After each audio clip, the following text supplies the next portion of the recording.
Start करा. सर्वप्रथम सर्वांना विनंती की आपापले माईक म्यूट करून ठेवा. सगळ्यांनी आपापले माईक म्यूट करा. नमस्ते सख्यांनो. साहित्यिक सखीच्या या आभासी व्यासपीठावरून मी सौ अर्चना नळगीरकर आपणा सर्वांचं हार्दिक हार्दिक स्वागत करत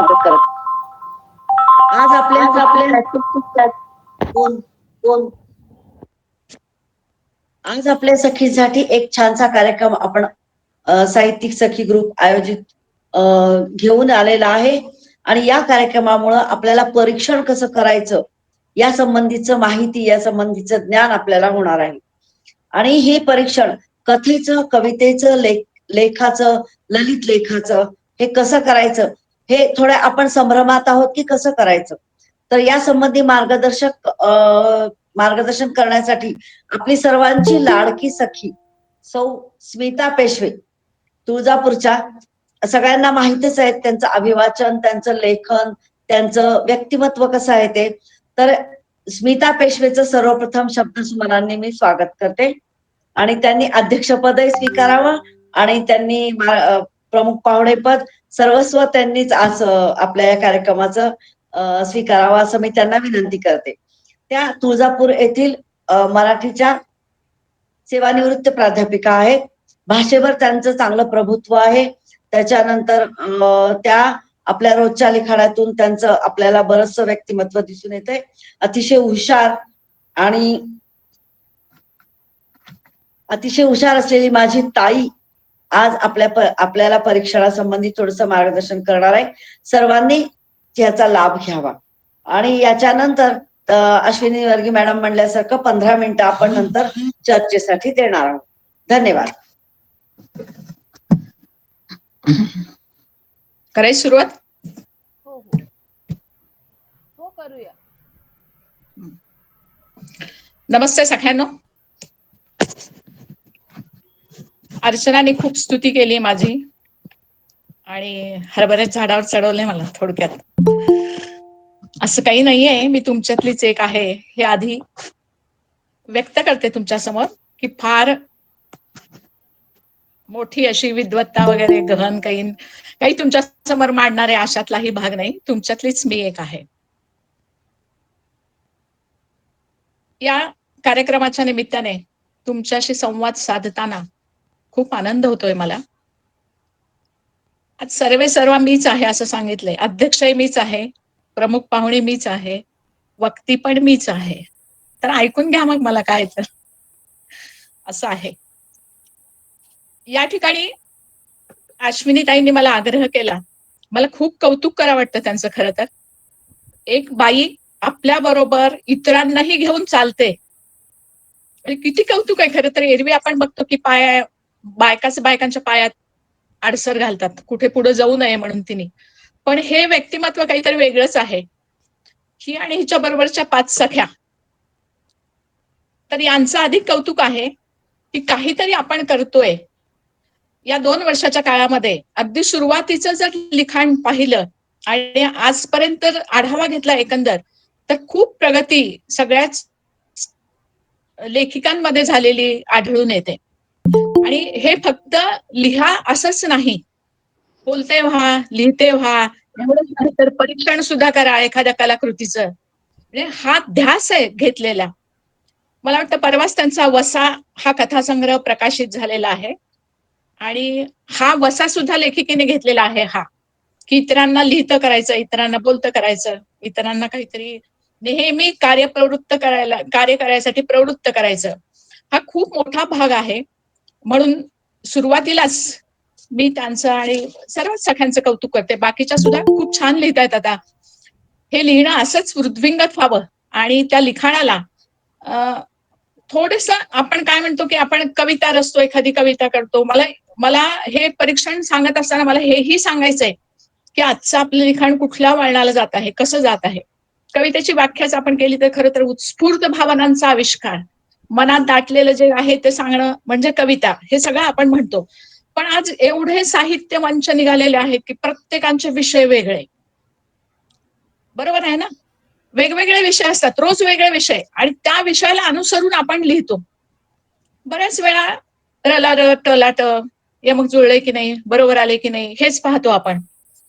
मग कविता रचत असताना किंवा कुठलाही भाग आपल्याला जेव्हा अभ्यासायचा आहे किंवा करायचे आहे, त्याच्यात मी सुद्धा आले बरं का, फक्त तुम्हाला तुमच्यासाठी सांगते अशातला भाग नाही की काहीतरी सांगितलंय आपल्याला म्हणून आपण लिहित असतो.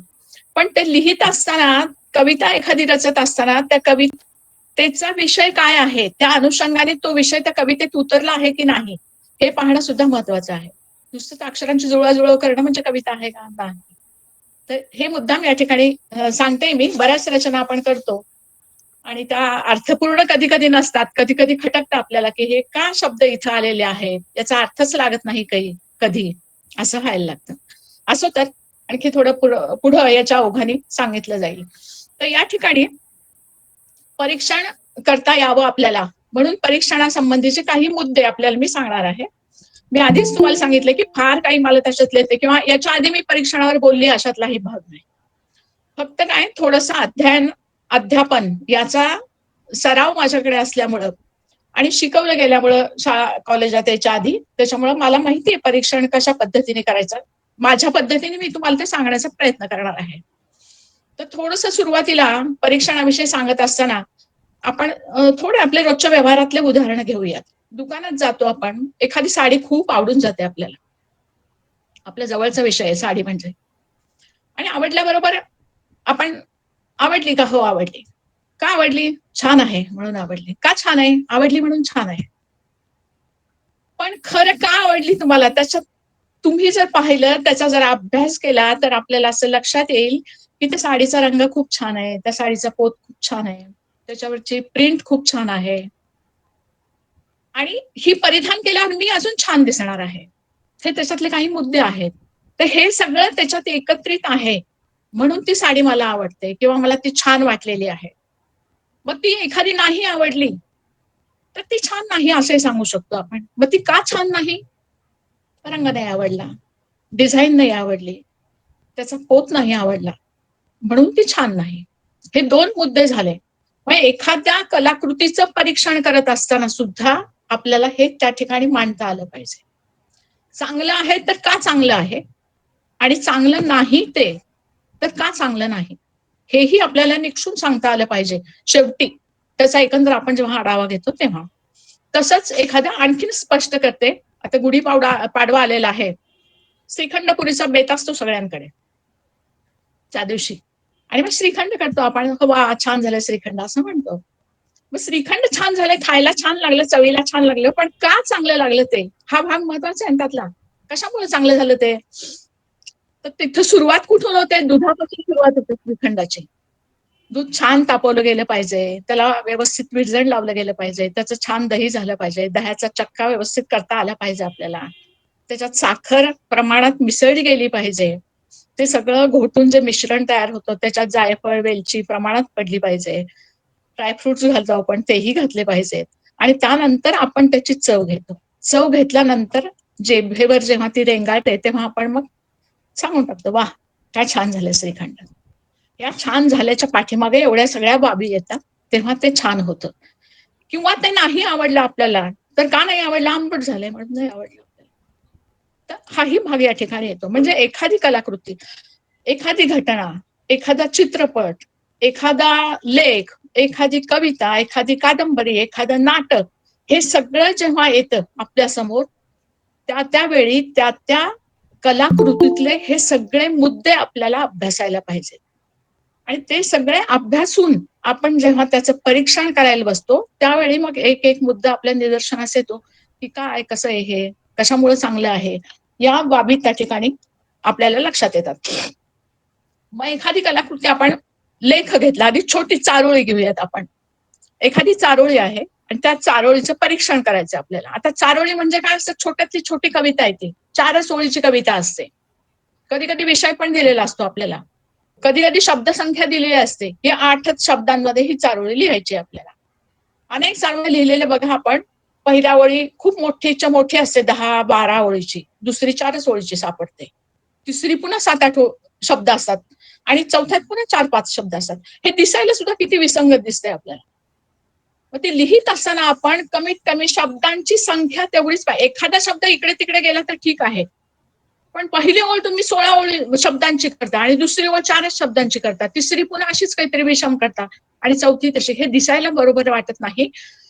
तसं त्याच्यात लय सुद्धा साधली जात नाही. समान शब्द असतील त्याच्यामध्ये तर वाचताना सुद्धा बघा आपण आपल्याला छान वाचता येतं. एखादी कविता अष्टाक्षरी दशाक्षरी असेल किंवा वृत्तामधली कविता असेल तर ती वाचत असताना एक प्रकारची लय साधली जाते आणि ती वाचताना सुद्धा चांगली येते आपल्याला. मग असे कमी जास्त शब्दसंख्या असेल तर वाचता येत नाही व्यवस्थित आपल्याला. आणि पहिल्या ओळीतला भला मोठा काहीतरी अर्थ आहे, दुसऱ्या ओळीत कमी सांगितलेलं आहे, त्याच्यात काहीच निष्पन्न होत नाही, नुसते 4 शब्द त्याच्यात मांडलेले आहेत. हे असं नकोय व्हायला. आणि त्यानंतर आजच्या तर कवितेचं आहे की दुसरी आणि चौथी ओळ यमक पाहिजे, स्वर यमक सुद्धा पाहिजे त्या ठिकाणी. नुसतंच शेवटचा शब्द, दोन्ही शेवटचे शब्द सारखे आले अशातला भाग नाही, तर त्याच्या आधीचा शब्द म्हणजे उपांत्य यमक, त्याच्या आधीचा सुद्धा स्वर यमक सुद्धा व्यवस्थित पाहिजे. हे दोन्ही असतील व्यवस्थित तर ती कविता, ती चारोळी वाचायला एक लय प्राप्त होते आणि अतिशय छान आपण वाचू शकतो आणि एक प्रकारचा गेयता त्या कवितेला प्राप्त होते. मग ती जर 4 ओळीची तशी आहे, त्याच्यात यमक साधलेला आहे, शब्दसंख्या व्यवस्थित आहे, एखादा विषय दिलेला असेल तो व्यवस्थित विषय आपण मांडतोय त्या ठिकाणी. आता 4 ओळीमध्ये किती मांडणार आहे आपण, पण खरंच जो अभ्यासू असेल, शेवटी कलाच आहे ती सुद्धा, कलाकार असेल त्याला समजतं घेऊ, त्याला येतं, सांगता येतं त्याला. एखादा छोटा शब्द सुद्धा खूप मोठं उदाहरण, खूप मोठा अर्थ सांगून जातो आपल्याला. सांब नावाचा एक शब्द आहे लहानसा, हा शब्द 2च शब्दांनी बनलेला आहे. सांब शब्दाचा अर्थ, सांब म्हणजे शंकर. सांब या शब्दाचा अर्थ शंकर आहे. भोळा सांब म्हणतो ना आपण, शिवशंकर. हो, शिवशंकर, सांब, शंकर. सांब हा शब्द कसा बनलेला आहे, अंबा आहे त्याच्यात, अंबा म्हणजे देवी, अंबाबाई. सांब, अंबा, आंबे सहित जो आहे तो सांब. आंबे सहित. इतका मोठा अर्थ त्याच्यात निघतो. किंवा हा सामासिक शब्द त्याचा उल्लेख आपण जेव्हा करतो तेव्हा हे एवढं निघतं त्याच्यातून. फक्त 2 अर्थ, 2 शब्द आहेत त्या ठिकाणी, पण या 2 शब्दातून तो सामासिक शब्द तयार होतो, भला मोठा अर्थ त्याच्यातून निघतो. तसाच दार हा शब्द आहे, एक हा शब्द आहे, हा नुसतं 3 शब्दांचा शब्द आहे. किंवा दार हा 2च शब्दाचा आहे, तर दार, सदार, दार नाही सदार. सदार ह्या शब्दाचा अर्थ पटकन लक्षात येत नाही आपल्याला. तर सदार, दारा म्हणजे पत्नी, सदार म्हणजे दार, पत्नी सहित आहे तो पुरुष, असा अर्थ आहे त्याचा. एकैक, एक आणि अनेक त्याच्यात, असं म्हणून तो एकैक शब्द तयार झालेला आहे. तर ही किंवा या छोट्या, हे सांगते कशासाठी, मी या विषयाला धरून नाहीये हे, पण 4 ओळी जेव्हा लिहितो आपण तेव्हा कमीत कमी 4 ओळी त्या ठिकाणी आहेत. मग त्या 4 ओळीचं परीक्षण करत असताना त्याच्यामध्ये काय आहे, काय सांगितलं जाते आपल्याला, तर 4 ओळीचं परीक्षण आपण कसं करणार आहोत. तर हे छोटं जरी काव्य असलं, ज्याचा आकृतिबंध जरी लहान असला तरी सुद्धा त्या खूप अर्थपूर्ण आहेत. 4 ओळ्या सुद्धा त्याच्यात विषय आहे, कुठल्या एका विषयाला त्या ठिकाणी मग लिहित असताना जेव्हा समोर एखादी 4 ओळ येते आपल्याला, एखादा विषय येतो, तर त्या विषयाला न्याय दिलाय की नाही हे बघितलं पाहिजे आपल्याला. त्या ठिकाणी तो विषय त्याच्यात आहे की नाही, त्या 4 ओळीमध्ये अक्षरं किती आहेत त्याची, जी तुम्हाला सांगितली 8 अक्षरात लिहा, 10 अक्षरात लिहा, किंवा आपणच सुरुवातीची ओळ 10 अक्षरात लिहिली, त्याच्यानंतरची 10च अक्षरात लिहावी, तिसरी पण 10च अक्षरात लिहावी, चौथी तेवढीच लिहावी, तर त्याला एक लय प्राप्त होते. आणि दुसऱ्या आणि चौथ्या अक्षरांच्या शेजारी शेवटी यमक साधावं. तर अशी जेव्हा रचना होते तेव्हा ती रचना सुटसुटीत असते, चांगली असते, गेयपूर्ण असते, वाचायला चांगली वाटते, अर्थपूर्ण असते, हे सगळं त्याच्यामध्ये येतं. मग तेव्हा जेव्हा आपल्याला आता त्या सारोळ्यांचंच परीक्षण करायचं आहे तेव्हा आपण काय सांगणार. मग समजा आपल्याला खटकल्या, कवितेतल्या ओळी खटकल्या, 4 ओळीतल्या, त्याच्यातली भाषा खटकली, त्याच्यातलं शब्द सामर्थ्य खटकलं आपल्याला, त्याच्यातला एकूण आवाका काय आहे किंवा विषय कोणता दिलेला आहे, त्या विषयाला लेखकाने न्यायच नाही दिला तिथे समजा, तर त्याचं परीक्षण करत असताना आपण मांडू शकतो ना, विषय एक आहे आणि या ठिकाणी या विषयाचा आवाका त्या चारोळीमध्ये नाहीच आहे कुठे, तो विषयच सापडत नाही आपल्याला. सापडला तर ठीकच आहे, चांगली असेल रचना तर ठीकच आहे, तुम्ही चांगलंच म्हणा ना, चांगल्याला चांगलंच म्हणतोच आपण. पण आपली वृत्ती अशी आहे की जे आपल्या नजरेला चांगलं दिसत नाही त्यालाही आपण चांगलं म्हणतो. परीक्षण करताना असं नाही. परीक्षण करताना जे नकोय, जे खटकले, श्रीखंड आंबट लागलं तर आंबट म्हणा ना, 2 चमचे साखर परत वाढवू आपण त्याच्यात. चुकलं आपलं, तुमचं चुकलंय म्हणलं तर तुम्ही चुका दुरुस्त करू शकाल ना. हे महत्वाचा भाग आहे परीक्षणामध्ये. आपल्याला फक्त चांगलंच म्हणायचं नाहीये त्यातलं, तर चांगुलपणाच दाखवायचा नाहीये आपल्याला. तर या सगळ्या बाबींचं निदर्शन त्या चारोळीमध्ये सापडतं का तुम्हाला? या सगळं सापडतं का त्या ठिकाणी? शब्दसंख्या किती आहे, विषय काय आहे, 4 ओळीत बसलाय का तो विषय, किंवा मांडताना कशा पद्धतीने मांडलंय, यमक साधलंय की नाही व्यवस्थित, हे जर त्या ठिकाणी व्यवस्थित असेल, आकृतीबंधात बसणारा असेल, तर आपण ते परीक्षण करतो. खूप छान आहे, ह्या चारोळीचा संग्रह छान आहे. एखादा विषय असेल त्या विषयाला अनुसरून तो लिहिलेला आहे.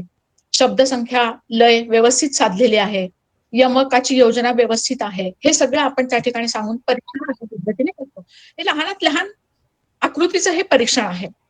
त्यानंतर कवितेचं परीक्षण करत असताना कविता समोर येते आपल्या, कविता वाचतो आपण, वाचल्यानंतर लगेच ठरवतो. आता काल मी काव्यसंग्रह वाचला चौघींचा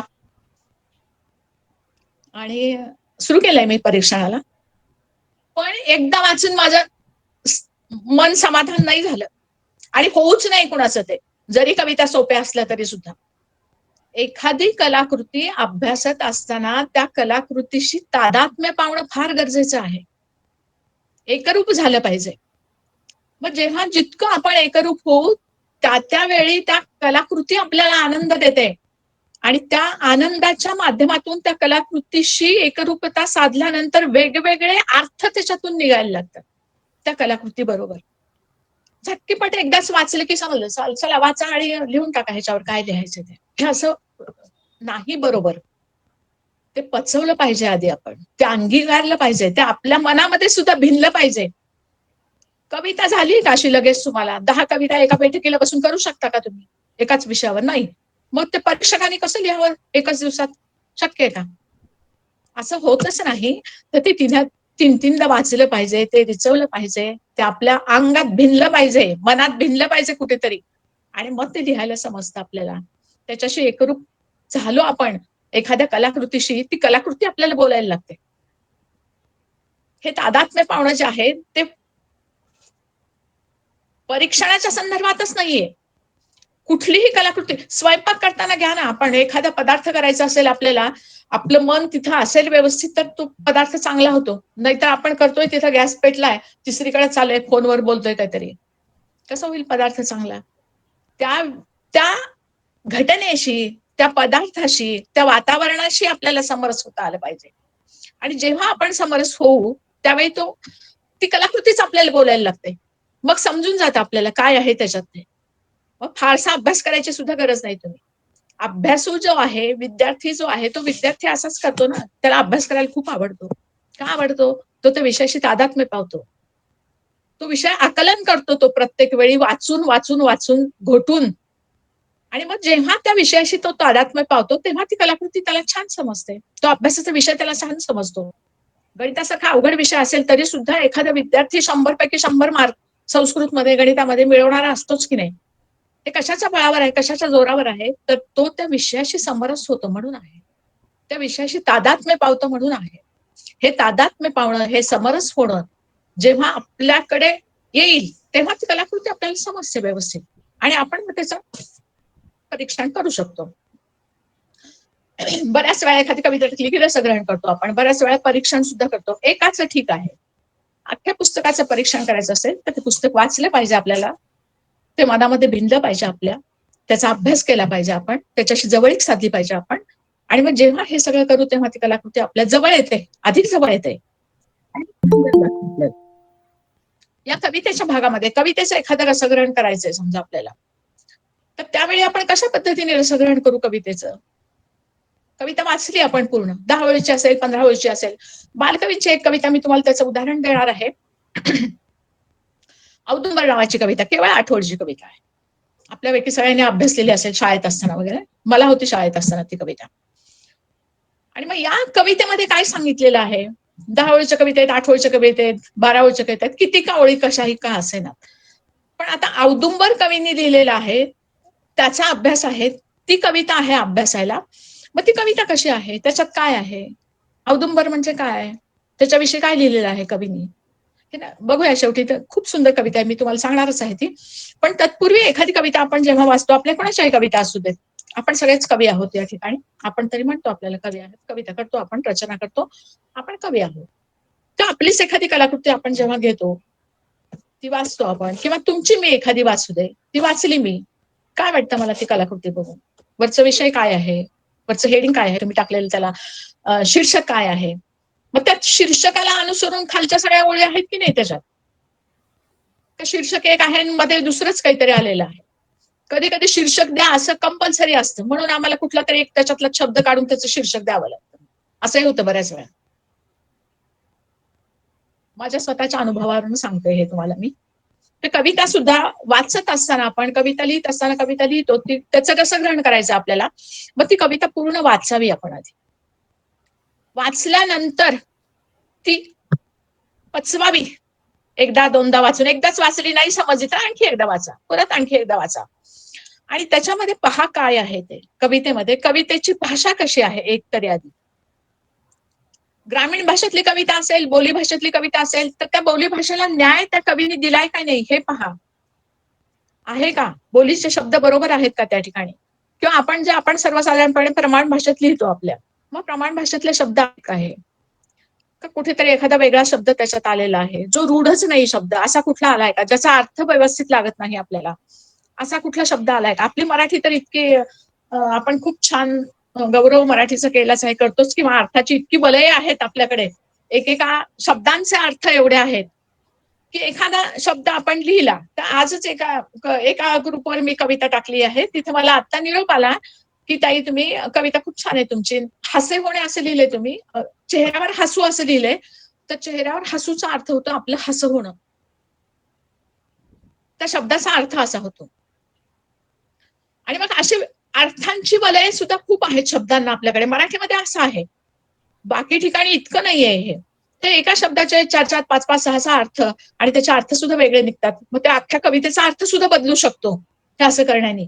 मग इथे कुठे आपल्या कवितेमध्ये आपण जी कविता वाचतोय किंवा अभ्यास दिली आहे, जसं परीक्षण आपल्याला करायचं आहे, त्याच्यामधले शब्द कसे आहेत, त्याच्यातली भाषा कशी आहे, त्या भाषेला योग्य न्याय त्या ठिकाणी मिळाला आहे की नाही, त्या विषयाला न्याय मिळाला आहे की नाही, ती रचना कशी आहे, ती सलग रचना कुठेतरी आपल्याला तुटल्यासारखी वाटते का, किंवा लयबद्धता त्याच्यात आहे की नाही, त्याच्यात जे यमक अनुप्रास साधायचे आहेत ती त्याच्यामध्ये आहेत की नाही, हे सगळं जेव्हा परिपूर्णपणे एखाद्या कवितेमध्ये असतं तेव्हा आपल्याला समजते ती कविता विषयाला अनुसरून व्यवस्थित लिहिलेला आहे, यमकाची रचना बरोबर आहे, शीर्षक व्यवस्थित दिलेलं आहे, आणि मग सगळं छान आहे याच्यातलं, मग आपण रसग्रहण करायला त्याचं काहीच हरकत नाही. तेव्हा रसग्रहण करताना मग काय करायचं, आपण ह्या सगळ्या बाजू मांडतो. कधी कधी काय होतं आपल्याला ते करत असताना, खूप छान आहे कविता आणि ती कविता समजली नाही आपल्याला, असंही होऊन जातं ना. ग्रेसची कविता घ्या, एखादी मर्ढेकरांची कविता घ्या, आपल्याला पटकन लक्षात येत नाही आपल्याला ती कविता काय आहे म्हणून. ग्रेसच्या कविता टाकतात बरेच जण रसग्रहणाला, आणि कविता एकदम कविता वाचली की रसग्रहण करता येत नाही ग्रेसच्या कवितेचं, अर्थच समजत नाही आपल्याला त्याच्यातलं लवकर. मर्ढेकरांच्याही काही कविता अशाच आहेत की ज्या अर्थाची अनेक वलये त्याला चिकटलेली आहेत, आणि आपण कसे काय तसं हे करणार ना, लगेच वाचल्या आपण ते करूच शकत नाही. त्या लेखकाचा, त्या कवीचा अभ्यास पाहिजे आधी केलेला आपल्याला. मी तर त्या विनम्र नतमस्तक होते बर्ढेकरांसमोर, ग्रेस समोर, की पटकन समजत नाही. भय इथले कशासाठी म्हटलंय समजत नाही, काय आहे ते, कशाचं भय आहे हे लक्षातच येत नाही. किंवा कुठली कविता आपली, पाऊस निनादत होता, ती कविता आहे ना ग्रेसची, तू गेलीस तेव्हा पाऊस निनादत होता, ही कविता. आता तू गेलीस तेव्हा बरोबर आपल्या प्रेयसीला उद्देशूनच कविता म्हणते ती काय, भय इथले संपत नाही ही कविता त्यांनी रुग्णालयात लिहिलेली. बरोबर वाचलं ह्याच्यावरती. तर या कवितेची पार्श्वभूमी त्यांच्या कशी आहे ते हृदयनाथ मंगेशकरांकडनंच ऐकलं पाहिजे सगळं, त्यांना माहिती आहे सगळं. भय इथल्याची कहाणी त्यांनी सांगितली. कविता कशी लिहिली गेली. भय इथले संपत नाही मज तुझी आठवण येते, आईसाठी लिहिलेलं आहे त्यांनी रुग्णालयात असताना. हो ना. मग ती ते मंगेशकरांकडनंच परवा ऐकलं मी ते हे. मग ही कविता जेव्हा प्रत्यक्ष कवी किंवा प्रत्यक्ष समोर ऐकणारा अशा पद्धतीने सांगतो, तेव्हा आपण त्याचं रसग्रहण काय करू शकणार ते? ते आपल्याला त्याचा अभ्यास आधी केला पाहिजे. त्याच्याशिवाय नाही ते शक्य. किंवा बऱ्याच वेळी कवी सुद्धा तयार असतात. बरेच कवी तयार असतात. या बाबीला की एखादी कविता समोर आली आपल्या. त्या कवितेचा आपण रसग्रहण असं केलंय. त्या कवितेला त्याचा अर्थ कवीला वेगळाच अभिप्रेत असतो. किंवा तुम्हाला वेगळाच अभिप्रेत असतो, मला सुद्धा वेगळाच अभिप्रेत असतो. हे मान्य आहे एखाद्या वेळेस, की अनेक अर्थांची वलय असतील. त्यामुळे हे असं होऊ शकतं किंवा असं झालं असेल. आपण मान्य करू शकू याला. पण जे माहितीच नाही आपल्याला, त्याचं रसग्रहण, त्याचं परीक्षण करणं खूप त्याचं काम आहे. त्याला थोडासा अभ्यास पाहिजे. काही असं नाही. बरोबर पाहता नुसतंच शब्दांची खेळ म्हणजे परीक्षण नव्हे. तर त्याची पूर्ण अभ्यास आपण केलाच पाहिजे. त्याच्याशिवाय ते लगेच कळत. सोप्या कविता आहेत त्या गोष्टी वेगळं म्हणजे त्या कळतात आपल्याला. तर अशा पद्धतीने कविता कशा आहेत, म्हणजे कवितेमध्ये सुद्धा खूप प्रकार आहेत. आता आजकाल तर आपण बघतो 4 ओळी आहे, 8 ओळी आहे, 6 अक्षरी कविता आहे, अष्टाक्षरी आहे, दशाक्षरी आहे. त्याच्यानंतर काय सुधाकरी कविता, अभंग रचनेसारखी या कविता आहेत. आणि मुक्त छंदातल्या कविता आहेत, मुक्त काव्य आहे, वृत्तबद्ध रचना आहे, गीतं आहेत, गायन म्हणजे जी गायली जातात ती गीतं. आता प्रवीण दवडेंची काही गीतं आहेत. त्याच्यानंतर गरिबांची गीत आहेत सगळी पिक्चरसाठी, सिनेमासाठी त्यांनी केलेली. तर ह्या ज्या सगळ्या रचना आहेत, त्या काही काही रचना प्रसंगाला अनुसरून रचलेल्या आहेत. मागणी तसा पुरवठा जसं आपण म्हणतो त्या अनुषंगाने ते रचलेल्या आहेत. तर त्या चित्रपटात ते काय सांगितलेलं आहे, कशा पद्धतीचं वातावरण आहे, त्याला अनुसरून ते काव्य त्यांनी रचलेलं आहे. तर हे कवितेचं परीक्षण करत असताना कविता एकतर कशी आहे, ती शब्द संख्या मर्यादा त्याच्यात बरोबर आहे की नाही, का उगीच लांब कवितेचा आवाका वाढवलेला आहे आणि त्यात सापडत काहीच नाही आपल्याला. आणि कधी कधी 4 ओळी तितक्या सुंदर असतात, त्याच्यात अर्थबद्ध अर्थ असतो, सगळं छान असतं, रचना चांगली असते त्याची, असंही होऊन जातं. मग परीक्षण करत असताना आपल्याला ह्या बाबीचा उल्लेख त्या ठिकाणी केला पाहिजे की कविता संग्रह हा वाचलाय मी पूर्ण. ह्या कविता कशा आहेत, म्हणजे आता तुम्हाला कशा वाटतात त्या तुम्ही सांगा. ह्या कविता चांगल्या आहेत का, वाचून सांगा की खरंच कशा आहेत, गेयपूर्ण आहेत की नाही, गायला जाता चांगल्या आहेत की नाही. त्याच्यानंतर त्याच्यामध्ये कुठं वृत्त, अनुप्रास, यमक या काय म्हणू आपण त्याला, अलंकार त्या ठिकाणी आहेत की नाही. आणि मग असावे ना, अशा कवितेमध्ये काही वृत्त असावेत, काही अलंकार असावेत, प्रासादिक रचना असावी, म्हणजे सोपी असावी, सुटसुटीत असावी. रामदास स्वामींनी कवितेची व्याख्या खूप छान केलेली आहे, जी अल्प असावी, म्हणजे फार अवडंबर त्या ठिकाणी असू नये. अल्प स्वल्प असे पुनरुक्तीचा त्या ठिकाणी दोष आहे. आपल्या पूर्वीच्या काव्यामध्ये लक्षात येईल आपल्याला, काही पूर्वीचे काव्य म्हणा किंवा पूर्वीचं जे लिखाण आहे किंवा पूर्वींची स्त्रियांची आत्मचरित्र आहेत, ती जर आपण वाचली, त्याचा अभ्यास केला तर हे लक्षात येईल आपल्याला की ती आहेत खूप छान, प्रसंग खूप छान आहे त्याच्यातले, पण पुनरुक्तीचा दोष त्याच्यामध्ये आहे. जे एक घटना सुरुवातीला पहिल्या प्रकरणात असेल ती पुन्हा पण येऊन गेलेली आहे. म्हणजे इतकं त्या काळामध्ये एवढं ज्ञान किंवा एवढं हे नव्हतं. स्मृतिचित्रे लिहिणारी लक्ष्मीबाई टिळक केव्हाचा काळ आहे तो आठवा. इतकं सुंदर वर्णन त्याच्या ठिकाणी आहे. मग ते वर्णनच आपण पाहावं ना, तो काळ कसा आहे, ते वर्णन कसं आहे. पुनरुक्तीचा दोष असेल तर जाऊ दे, त्याच्याकडे दुर्लक्ष केलं तर काही हरकत नाही. पण ते लिखाण खूप चांगलं आहे. त्या काळातला सगळा इतिहास आज आपल्यासमोर उलगडतो, हेही नसे थोडके. मग ते पुनरुक्तीच्या दोषाकडे आपण बघू नये. तर या ठिकाणी कवितेमध्ये कवितेचं रसग्रहण बघत असताना या बाबी नक्की बघाव्यात. कवितेची लांबी रुंदी कशी आहे, एखाद्या पुस्तकाचं परीक्षण करायचं असेल तर ते पुस्तक कसं आहे, पुस्तकाचा मुखपृष्ठ कसा आहे, मुखपृष्ठ कसं आहे, मलपृष्ठ कसं आहे, त्याच्यावरचं चित्र कसं आहे, आतली पृष्ठसंख्या प्रिंटिंग सुद्धा कसं आहे, त्याच्यातलं जे शब्द ठळक आहेत की नाही. एखादं पुस्तक आहे आणि ते इतके बारीक अक्षर आहे त्यांना वाचता येत नसेल आपल्याला, समजा असं होऊ शकतं ना. तर हे सगळं पुस्तकाचं एखादं परीक्षण करत असताना ह्या बाबी सुद्धा खूप महत्वाच्या आहेत त्या ठिकाणी. आता काव्य कस्तुरी मधलं खूप सुंदर चित्र आहे, मी लिहिलंय, या पुस्तकाचं चित्र खूप छान आहे. काहीतरी उत्साह जाणवतो ना आपल्याला की कस्तुरी काय आहे हे लक्षात येतं, ती कस्तुरीचं चित्र तिथं आहे हे लक्षात येतं. त्याच्यावरची पृष्ठसंख्या, आतलं अनुक्रमणिकेसहित आतलं लिहिणारी सगळी जी मंडळी आहेत त्यांनी ते कशा पद्धतीने त्याला न्याय दिलेला आहे, त्याची प्रस्तावना कशी आहे, प्रत्येकांची मनोगत कशी आहेत, हा भाग सुद्धा त्या ठिकाणी परीक्षणासाठी महत्वाचा आहे. आणि हे सगळं करून परत ते पुस्तक कसं आहे, त्याच्यातल्या कविता कशा आहेत, या वाचनीय आहेत का, त्या वाचकाला काय देणार आहेत त्या कविता, का वाचावं एखादं पुस्तक, आपण काय मिळावं त्याच्यातून आपल्याला. कुठलीही कलाकृती आपण जेव्हा निर्माण करतो किंवा लिहितो एखादी कलाकृती, कविता लिहिणं किंवा एखादी कलाकृती पुस्तकाच्या बाबतीत सोडा, हो, दारात रांगोळी काढतो आपण सकाळी, ती रांगोळी रेखल्यानंतर सुद्धा आपल्याला वाटतं की कुणीतरी येऊन पाहावी ती, वा काय छान काढली असं म्हणावं आपल्याला. ही सहज आपली हे असं, आपल्याकडे प्रतिक्रिया देणाऱ्या आहेत त्या दोघी जणी, किती सुंदर देतात. आता तिसरी अजून एक तयार होतीये.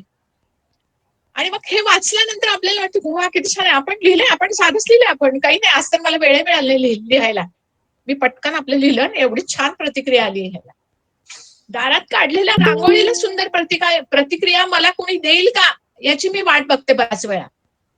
रेघवटा सोडलेले आहेत, रंग भरलेले आहेत मध्ये, मग कुणीतरी डोकावत असं, वा काय छान रांगोळी काढली आज, आणि मग ते छान वाटतं आपल्याला. मग तसं म्हणजे आपण इतरांना आनंद तरी देतो ना, त्या रेघांच्या माध्यमातून, त्या रेषांच्या माध्यमातून, त्या कलाकृतीच्या माध्यमातून.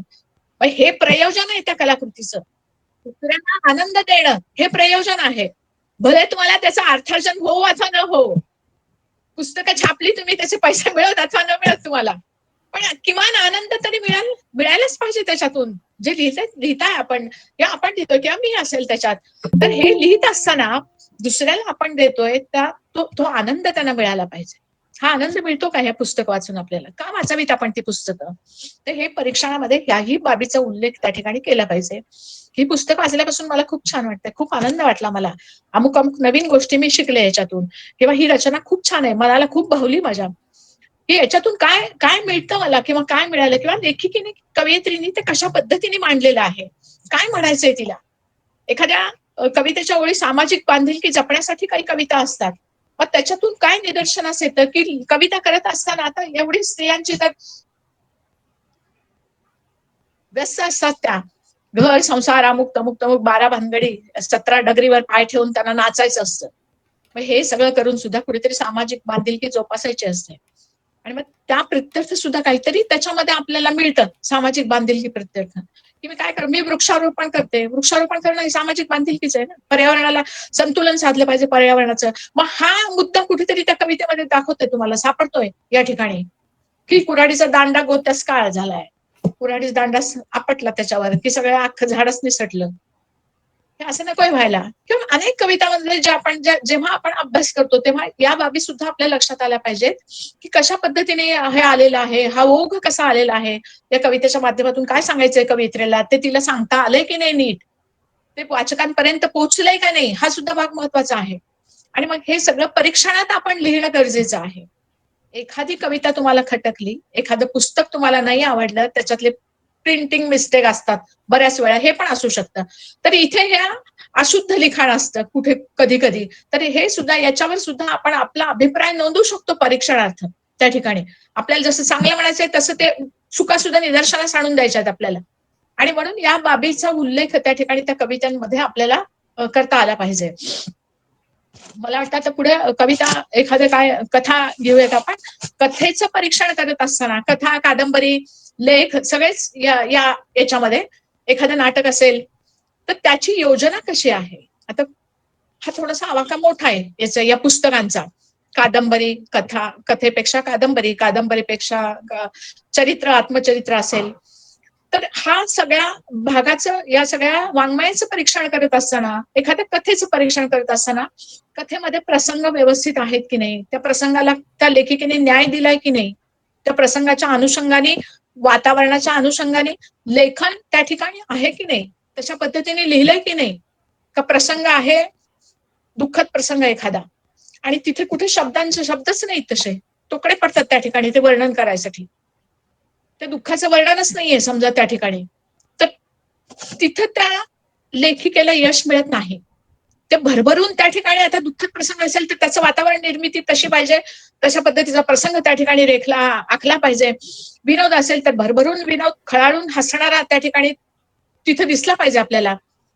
किंवा त्या ठिकाणी एकंदर वातावरण निर्मिती कशी आहे, घटना कुठली घडलेली आहे, त्या घटनेला न्याय दिलाय की नाही त्या ठिकाणी त्या कथेमधनं, हेही आपल्याला त्या ठिकाणी बघता आलं पाहिजे. आणि आता सुरुवात, मध्यांतर, प्रसंगाचा आवाका, पात्रांची योजना, किती पात्र आहेत, कशा आहेत, त्या प्रत्येक पात्रांना न्याय दिलाय की नाही योग्य प्रकारे, हे सगळं, आणि त्याला अनुसरून शेवट केलाय की नाही सगळ्याला, कथेचं शीर्षक काय आहे, हाही भाग महत्वाचा आहे.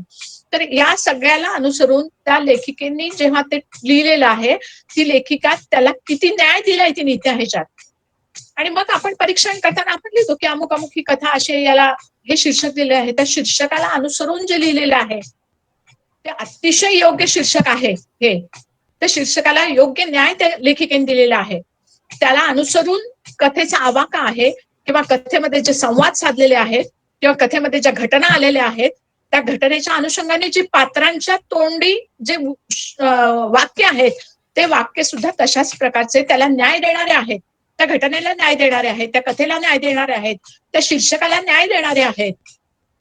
तसं असेल ती कथा खूप छान त्या ठिकाणी प्रभाव टाकते वाचकाच्या मनावर. आणि जेव्हा एखाद्या कथेने आपल्या मनावर प्रभाव टाकलेला असतो, तेव्हा त्या कथेचं परीक्षण आपण डोळे झाकून छान करू शकतो. तिथे काही बघायची सुद्धा गरज नाही. छानला छानच म्हणावं ना, वाईट कशाला म्हणायचं मग.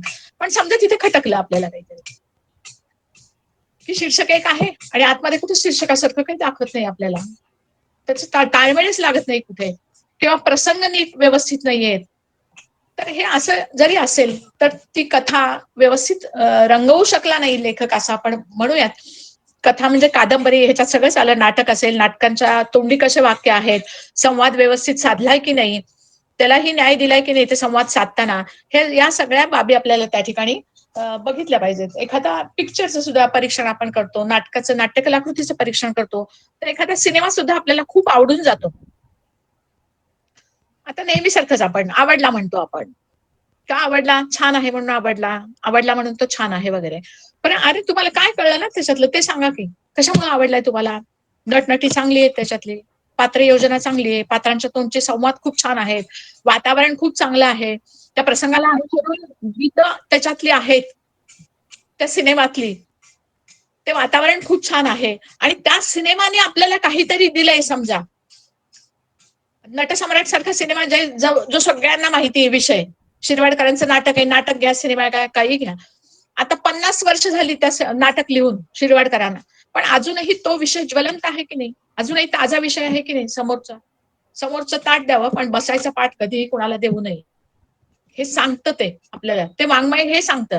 आणि अजून सुद्धा तिथं आपण पाहतो, आपण म्हणजे काय व्यथा आहे, घर देता का घर म्हणणाऱ्या, एकेकाळी रंगभूमीवरचा प्रसिद्ध असा नट जो ख्यातकीर्त होता, आणि त्याच्या वयाच्या शेवटच्या क्षणी आता मात्र त्याला अशी भीक मागायची पाळी आलेली आहे. इथे कसा न्याय दिलेला आहे त्यांनी, प्रसंग कसे आहेत, पात्र कसे आहेत, त्याची योजना कशी आहे, हा विषय आज सुद्धा 50 वर्ष होऊन गेली तरी ज्वलंत आहे आपल्याकडे. आपण पाहतो समाजातल्या अशा पद्धतीने जी लोक आहेत की ज्यांनी एकेकाळी संपत्ती म्हणजे गुलाल बुक्क्याप्रमाणे उधळलेली आहे, आणि आता जी परिस्थिती त्यांची आहे, आता ना राहायला घर नाही. बालगंधर्वांची सुद्धा हीच अवस्था होती. या लोकांचं खरं तर बघितल्यानंतर आपल्याला वाटतं की खरंच ही दुर्दशा आहे समाजातली, आणि अजून सुद्धा आहे. मग अजूनही घराघरात आपण पाहतो हे चित्र, म्हणजे खूप पैसा अडकाय का तरुण काळी सगळं मिळवला, सगळं केलं, मुलाबाळा वाटून टाकला, आणि आता मुलं सांभाळायला तयार होत नाहीत. हे वास्तव आहे जगण्यातलं आपल्या. तर हे तिथं कशा पद्धतीने टिपलेलं आहे, लेखकाने ह्याला किती सुंदर न्याय दिलेला आहे त्या नाटकामध्ये, त्या कलाकृतीमध्ये. पात्रांमध्ये तो जीव ओतून ती पात्रांनी सुद्धा ते सादरीकरण कसं केलेलं आहे, आणि हे सगळं जेव्हा आपण बघतो तेव्हा त्या कलाकृतीशी आपण किती एकरूप होतो सांगा. नटसम्राट बघत असताना, एखादी माहेरची साडीसारखा पिक्चर बघत असताना आपोआप घळाघळा डोळ्याला पाणी यायला लागतं आपल्या. हे डोळ्याला पाणी काय येतं आपल्या, तर आपण त्या कलाकृतीशी तादात्म्य पावतो, एकरूप होतो त्या कलाकृतीशी, आणि कुठेतरी आपल्याच आयुष्यात हे घडलेलं आहे असं वाटायला लागतं आपल्याला. हे तादात्म्य पावणं, हे एकरूप होणं, ती कला आपल्याला समजणं, आणि मग आपल्याला आपले हावभाव आपल्याला सांगावं नाही लागत हे असं करायचंय म्हणून या ठिकाणी.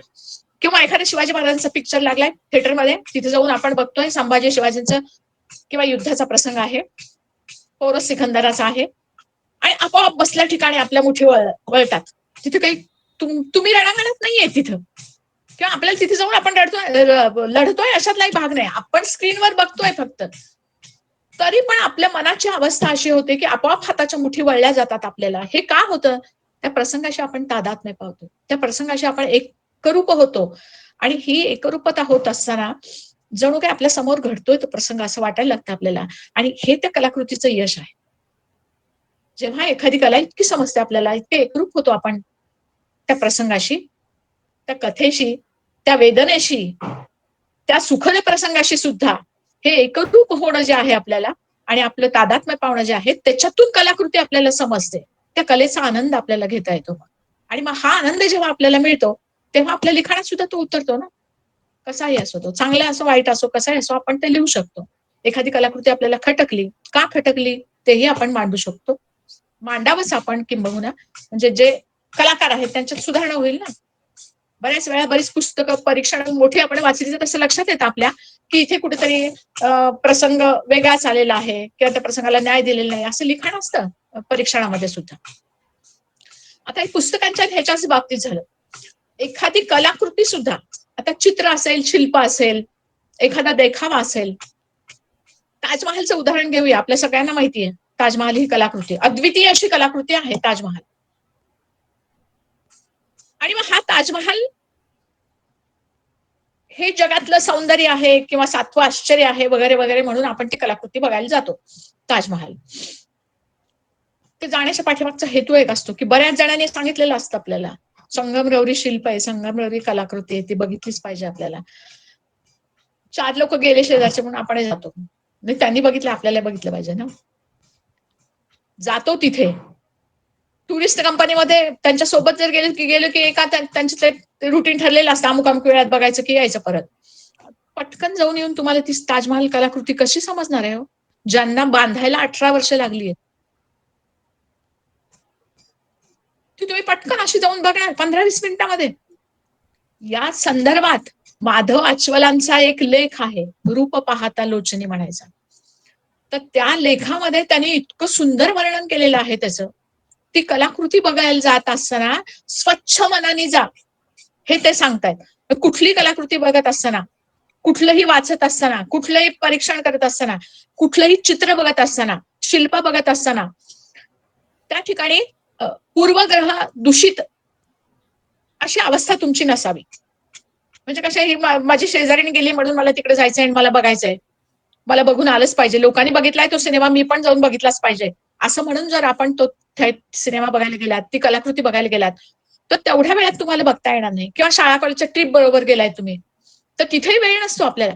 जा त्यांच्यासोबत, ते लेखक म्हणतायत त्यांच्यासोबत जा, पण पुन्हा तुम्ही मुद्दाम वेळ काढून जा त्या ठिकाणी.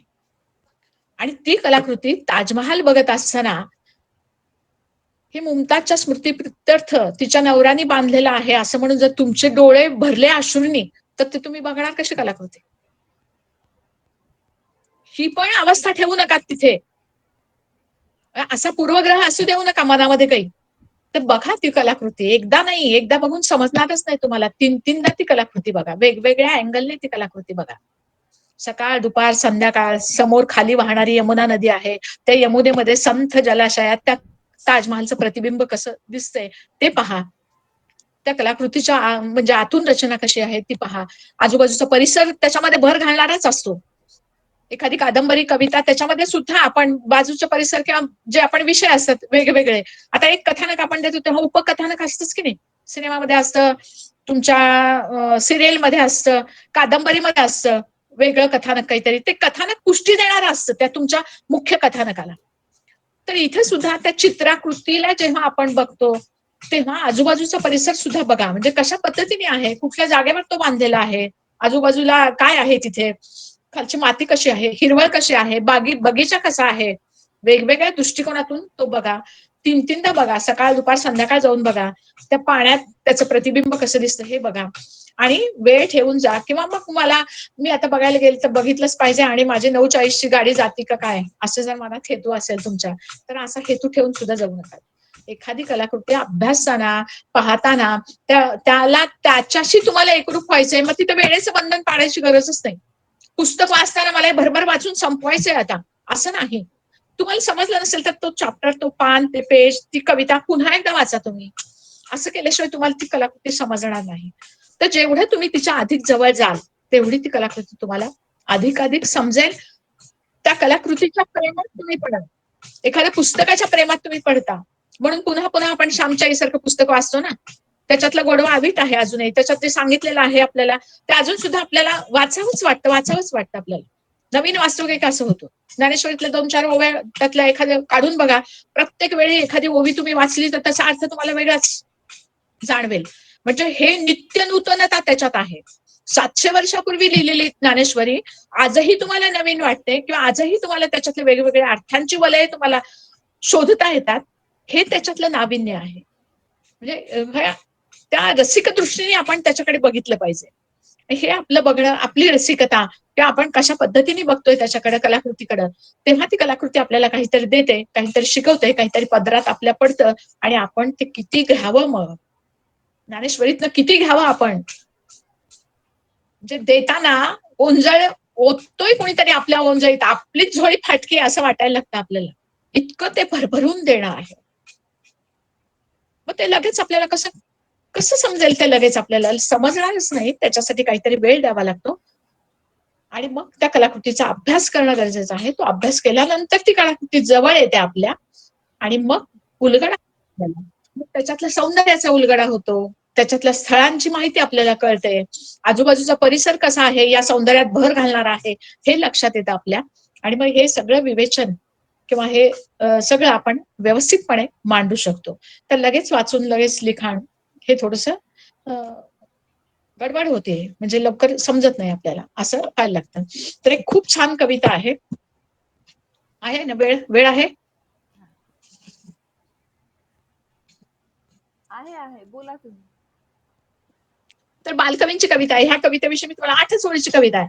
तर याच्यात किती सौंदर्य स्थळ आणि कशी कविता आहे हे सांगते मी तुम्हाला. कविता वाचते आधी. कविता औदुंबर नावाची कविता आहे. औदुंबर म्हणजे हेच झाड, पिंपळाचं, नाही सॉरी, उंबराचं झाड, उंबराचं उंबराचं. उंबराचं झाड. उंबराला औदुंबर म्हणतात, तर उंबराचं झाड. तर त्या उंबराच्या झाडावर बालकवींनी कविता लिहिलेली आहे. पहा, कविता अशी आहे. ऐल तटावर पैल तटावर हिरवाळी घेऊन. प्रत्येक शब्द त्याच्यातला कसा आहे आणि कसं सौंदर्य कवितेतलं, त्याच्यानंतर आपण बघूया. ऐल तटावर पैल तटावर हिरवाळी घेऊन, निळा सावळा झरा वाहतो बेटा बेटा. 4 घरांचे गाव चिमुकले चार घरांचे गाव चिमुकले पहिल्या टेकडीकडे, शेतमळ्यांची दाट लागली हिरवी गर्दी पुढे. या 4 ओळी संपल्या. पुढल्या 4 ओळी काय आहेत बघा. पाय वाट पांढरी तयातून आडवी तिडवी पडे. आडवी तिडवी पडे शब्दांची पुनरावृत्ती बघा किती. ड चा अनुप्रास कसं काढलेला आहे. आडवी तिडवी पडे, पाय वाट. पहिल्या ओळीमध्ये ऐल तटावर पैल तटावर, तट तट टची पुनरावृत्ती झालेली आहे. निळा सावळा झरा वाहतो. निळा सावळा, इथे पण शब्दांची अनुप्रास शब्दांचा साधलेला आहे. पाय वाट पांढरी तयातून आडवी तिडवी पडे, हिरव्या कुरणामधून चालली काळ्या डोहाकडे. झाकळुनी जळ गोड काळीमा पसरी लाटांवर, पाय टाकुनी जळात बसला असला औदुंबर. काय सुंदर वर्णन केलेलं आहे बघायचं. वरवर पाहता एक निसर्ग काव्य आहे असं वाटायला लागतं आपल्याला, पण निसर्ग काव्य तर आहेच. या 8 ओळीच्या कवितेमधून कवीने 4-4 ओळीतून इतकं सुंदर 4 ओळीत पहिल्या केवढा मोठा आवाका आपल्या समोर ठेवलेला आहे. याच्यामध्ये बघा, टेकड्या, गाव, शेतमळा, झरा, किती रंग आलेले त्याच्यात. हिरवा, पिवळा, काळा डोह, पांढरा, म्हणजे इतकी रंगांची उधळण त्या ठिकाणी आहे. भरभरून समोर आपल्या निसर्ग उभा केलेला आहे. हा निसर्गाचा देखावा, निसर्गाचा सीन आपल्या समोर उभा आहे. आणि ही सगळी निसर्ग कविता असं वाटत असतानाच आपल्याला पुढं पाय वाट पांढरी तयातून आडवी तिडवी पडे, म्हणजे लांबून कुठून तरी त्या टेकडीकडे, टेकडी, गाव, ते सगळं झालं. आता तो झरा आहे झुळझुळ वाहणारा, त्याच्यामध्ये तो औदुंबर पाय टाकून बसलाय. औदुंबराला कुठले पाय असणार आहेत? झाडाला पाय असतात, पण औदुंबराला पाय आहे. हे चेतना गुणोक्तीचा अलंकार आहे या ठिकाणी. बघा आपण 25-25 ओळी कविता करतो, एक तरी अलंकार सापडतो का आपल्या कवितेमध्ये आपल्याला? जे मानवी भावभावनांचा आरोप या ठिकाणी केलेला आहे. पाय टाकून माणसं बसतात. औदुंबर बसला इथे पाय टाकून.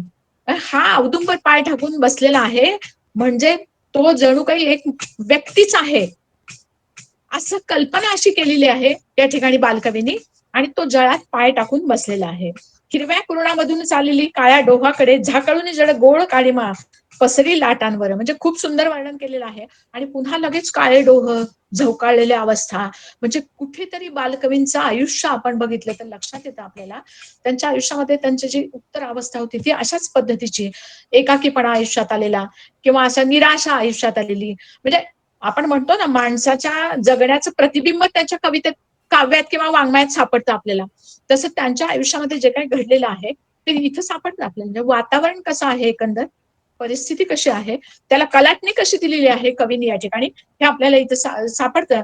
आणि मग हा लाटांवर पाय टाकून, काय शेवटी पाय टाकून जळात बसला असला औदुंबर. हा औदुंबर पाय टाकून जळात बसलेला आहे, एकाकी आहे, तो एकाकी अवस्थेत आहे. म्हणजे कुठेतरी निराशाजनक चित्र जे आहे ते चित्र आपल्याला या ठिकाणी दाखवतो.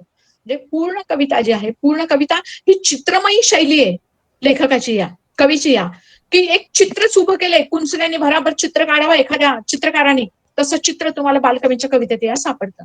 ही कविता घ्या, फुलराणी सारखी कविता घ्या, त्याच्यात सुद्धा तेच आहे. म्हणजे कुठेतरी आपण चित्र बघतोय आपल्या डोळ्यासमोर, ते सगळे प्रसंग उभे राहतात.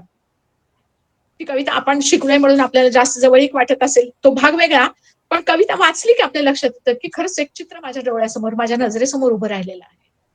आणि ही चित्रमयी शैली त्या कवीची आहे. म्हणजे अशी कुठली शैली सापडते का आपल्याला लिखाणाची कवितेमध्ये एखाद्याच्या, की काय त्याचा म्हणजे त्यांनी जे लिहिलेलं आहे त्याच्यातलं काय घ्यायचंय आपल्याला रसग्रहण करत असताना, परीक्षण करत असताना, हे असं वेगळे पण काय आहे त्याच्यात सापडलेलं.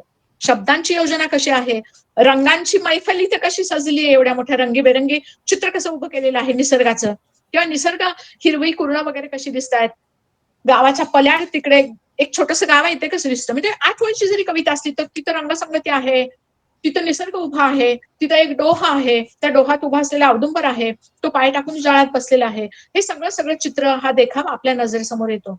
आणि मग त्या कवितेत आपल्याला ही कविता लिहित असताना प्रत्येक ओळीमध्ये म्हणजे अनुप्रास कसा साधलेला आहे, प्रासादयुक्त रचना कशी आहे, शब्द माधुर्य, शब्द लालित्य किती सुंदर आहे कवितेत, हे सगळे गुण आपल्याला त्या ठिकाणी कवितेमध्ये रसग्रहणामध्ये किंवा परीक्षणामध्ये आपल्याला टाकता येतात. हे वैशिष्ट्यपूर्ण रचना अशी असली पाहिजे ना, आपल्या रचनेत सुद्धा वाचकाला इतकं सापडलं पाहिजे त्याच्यामध्ये तुम्ही काय देताय. ती नुसतीच शब्दांची योजना आहे तुमच्या, त्याच्यात एखादा विचार आहे का चांगला, त्याच्यात ती रचना प्रासादिक आहे का, सरळ साधी सोपी, हे सुद्धा वैशिष्ट्यच आहे. साधी सोपी रचना असणं वैशिष्ट्य आहे, अवघड असणं न समजणं हेही वैशिष्ट्य होऊन जातं, ती गोष्ट वेगळी. पण हे सापडताना, किंवा तुम्हाला तुमची भाषा अलंकारिक आहे का, की शब्द माधुर्य कसं आहे तुमच्या त्या भाषेतलं, त्या शब्दांतलं, शब्द कसे टाकलेत तुम्ही त्या ठिकाणी, की कधी कधी कवितेमध्ये असा एखादा शब्द येतो की तो शब्द वास्तवातही नसतो कुठे, आणि तो शब्द चपखलपणे त्या कवितेमध्ये बसू शकत नाही. मग असा शब्द असेल तर त्या कवितेला काय म्हणू आपण, त्याला त्याचं त्या विपर्यास कवितेचा जो चांगुलपणा आहे तो चांगुलपणाच नाहीसा होतो त्याच्यातला एखाद्या शब्दाने सुद्धा. मग इथं आपल्याला त्याचा अभ्यास करत असताना किंवा ते सांगत असताना ही योजना जी आहे कवीनी योजलेली योजना आहे ही अशा पद्धतीची आहे की चांगलेपणा त्याच्यात पाहिजे, शब्दांची योजना कशी पाहिजे, की जे रोज शब्द आपले रूढातले शब्द आहेत की नाही ते शब्द त्याच्यामध्ये आहेत का. एखादी ग्राम्य विषयातली कविता असेल समजा, किंवा लिखाण असेल, एखादी कथा असेल, ग्रामीण बोली भाषेत तुम्हाला कथा लिहायची असेल एखादी, तर ती बोली भाषा तुम्ही त्या ठिकाणी त्या बोली भाषेची पकड ते तुमच्या लिखाणामध्ये दिसते की नाही, हा भाग खूप महत्वाचा आहे. तो शब्द बोली भाषेतलाच आहे का, तर तशाच पद्धतीचा संवाद त्या ठिकाणी साधलेला आहे का, किंवा मध्येच तुम्ही आपल्या प्रमाण भाषेचा मध्ये घुसवलेली आहे, काही समजत नसेल तर आपली प्रमाण भाषा, एखादा शब्द नाही कळला आपल्याला तर असं होऊ शकतं ना. मग तो योग्य न्याय त्या ठिकाणी देऊ शकत नाही त्या कथेला, त्या लेखाला किंवा त्या कवितेला. आपण जी भाषा योजलेली आहे आपल्याला तीच भाषा आपण शेवटपर्यंत तशी ठेवावी. बोली भाषेत असेल तर ती बोली भाषाच असावी त्या ठिकाणी, निवेदनाची वेगळी, प्रसंग आपण मांडतो त्या प्रसंगाची वेगळी, अशा भाषेचा आवाका त्या ठिकाणी त्या सांगत असताना किंवा परीक्षण करत असताना भाषेला सुद्धा खूप महत्व आहे. एखाद्या कादंबरीची भाषा कशी आहे, कथेची भाषा कशी आहे, किंबहुना कवितेची भाषा कशी आहे. ही भाषा खूप छान आहे, साधी, सोपी, सुटसुटीत आहे. किंवा अलंकारिक असेल तर ही अलंकारिक भाषा आहे. या अलंकारिक भाषेतून सुद्धा खूप छान पद्धतीने प्रभावकारी लेखन आपण करू शकतो किंवा वाचकांच्या मनावर खूप चांगला प्रभाव त्या अलंकारिक भाषेच्या माध्यमातून सुद्धा पडू शकतो. तर अशा भाषेचा आपण कधी अवलंब केला आहे का आपल्या लेखनामध्ये? या सगळ्या बाबींचा उल्लेख त्या ठिकाणी करता आला पाहिजे. आणि हे सगळं करून आपण परीक्षणासाठी लेखणी घ्यावी आणि सज्ज व्हावं, म्हणजे नक्की चांगलं परीक्षण आपल्याकडनं उतरेल. आता मला जेवढं माहिती आहे तेवढं मी तुम्हाला तुमच्या पुढे सांगितलेलं आहे. याच्यात काही अधिक कोण झालेलं असेल तर मला माफ करा, काही विचारायचं असेल तर विचारा. आणि मला असं वाटतं की हे ऐकून माझं तुम्ही छान एखाद्या पुस्तकाचं परीक्षण करून टाकाल. आता येत्या 8 दिवसात मी पाहते. मी पण 1-2 टाकते. आता कालचं घेतलंय मी काव्य कस्तुरीचं परीक्षण करायला. आणि मग तुमच्याकडनं सुद्धा अशी छान कलाकृती परीक्षणातून उतरावी यासाठी माझ्या तुम्हाला खूप खूप शुभेच्छा, सदिच्छा. खूप छान वाटलं आपल्या समोर व्यक्त होताना. खरं तर हे तुम्हाला माहितीच आहे सगळं, पण तरीही पण मला जे माहिती आहे ते मी तुम्हाला सांगितलेलं आहे. अश्विनी ताईंच्या आग्रहाखातर. बघूया आता ते कितपत तुम्हाला पटलंय, कितपत तुम्हाला आवडलंय, सांगा तुम्हीच मला. काही विचारायचं असेल तर विचारा. आणि छान वाटलं. धन्यवाद तुम्हाला सर्वांना मला ऐकून घेतल्याबद्दल. धन्यवाद ताई. खूप सुंदर विवेचन दिलेलं आहे. रोजच्या अभिवाचनाप्रमाणे आज सुद्धा गोड शब्दामध्ये कशा पद्धतीने आपण परीक्षण करायचं हे सांगितलेलं आहे. आता कोणाला कुठले प्रश्न विचारायचे असतील किंवा कोणाला जर काही वाटत असेल ह्या परीक्षणाबद्दल किंवा ह्याच्यात, तर ताई त्याची उत्तरं देऊ शकतात, त्यांना आपण विचारू शकता. चर्चेसाठी हा मंच मोकळा झालेला आहे. छान झालं ताई. हॅलो हॅलो स्मिताताई, स्मिताताई हे बघा, प्रश्न काही राहिलेच नाहीत. इतकं सुंदर, सोप्या, रुचकर, पचणाऱ्या भाषेत तुम्ही सांगितलं, त्याच्यामुळे प्रश्न नाहीत. तुमचं आता कोणत्या शब्दात अभिनंदन करावं आणि काय कौतुक करावं तुमच्यासारख्या प्रगाढ विद्वानांचं मला काय कळायला झालं. खरंच खूप सुंदर. नाही होताही नाही, खरंच तुमचं अभिवाचनही तसंच असतंय, तुमच्या कविताही तशाच असतात, रसग्रहण सुद्धा तशाच प्रकारचं असतं. प्रत्येक गोष्ट तुम्ही इतक्या म्हणजे तादात्म्य पाहून जे तुम्ही करता, आणि हे चांगलं सूत्र तुम्ही सांगितलं सगळ्यांना की त्यामध्ये एकाग्र झालं पाहिजे, तादात्म्य पावलं पाहिजे, तरच त्याचा आनंद आपल्याला घेता येतो. हे जे म्हणजे मार्गदर्शन जे आहे ना, ते खरंच कितीतरी मार्ग सापडले तुमच्या या व्याख्यानातून. आणि खरंच तुमचं अध्यापन असंच प्रामाणिक आणि खूप तादात्म्य पाहून तुम्ही केलेलं असेल अशी मला बिलकुल 100% मी 101% खात्री झाली. आपल्या सगळ्यांना अशी सवय आहे, मुलांच्या मध्ये सुद्धा एकाग्र होऊन तो ऐकू लागला की नाही, त्याच्या चेहऱ्यावर भाव कसे आहेत, त्याच्या लक्षात येऊ लागले की नाही, हे सगळं आपण पाहत होतो शिकवत असताना सुद्धा. आपण सगळे एकाच जातीचे असल्यामुळे कदाचित हे मला खूप भावलं तुमचं बरं का. आणि त्याच्यातून काय आपल्याला प्रगती करायची आहे ते पण मला समजलं. खरंच खूपच सुंदर, अतिशय. म्हणजे काय, तुम्ही नेहमी असं एखादा तास ठेवत चला आम्हाला कॉलेजमध्ये आम्ही सगळ्या सख्या बसलो आणि तुम्ही प्राध्यापिका होऊन आम्हाला इतकं सुंदर मार्गदर्शन तुम्ही करत वही आणि पेन घेऊन टिप्पण करायला हवं होतं असं वाटू लागलं मला. पण ते तुमचे शब्द आणि तुमचं भांडार इतकं मोठं, खजिना इतका मोठा आहे, तर पटपट लिहायला पण येत की नाही की आता सवय गेली ना ताई, त्याच्यामुळे असं वाटत होतं. खूप खूप खूप खूप खूप अभिनंदन, खूप खूप कौतुक तुमचं. छान झालं. एकानंतर एक बोला, एकानंतर एक प्रश्न विचारा आणि त्या टेंगाळीताई तुमचं मत मांडा. मला वाटतं खरंच देवाची खूपच चांगली एक अनमोल देणगी मला मिळालेली आवाजाची. खूपच गोड वाटते तुमचा आवाज, खूप छान वाटला आणि खूप छान माहिती पण मिळाल्या. खूप छान. प्रश्नच ठेवला नाही कुठला, विचारावं म्हटलं तरी कोणता प्रश्न नाही राहत. मंदाताई तुम्ही बोला.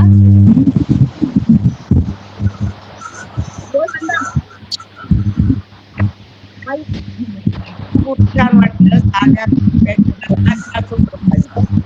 एकदम छान वाटलं. कुठं कुठं कुठे आपलं कळाला.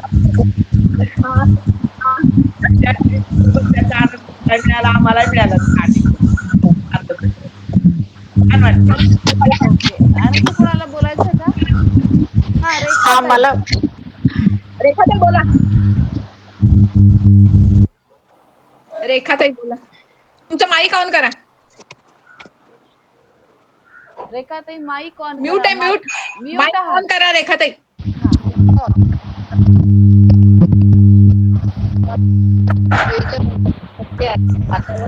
मी बोलू का ताई तोपर्यंत? अच्छा ठीक आहे. ऐकायला येत नाही.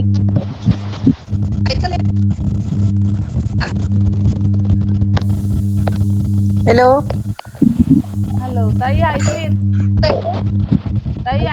नाहीये, ऐकू येत नाहीये.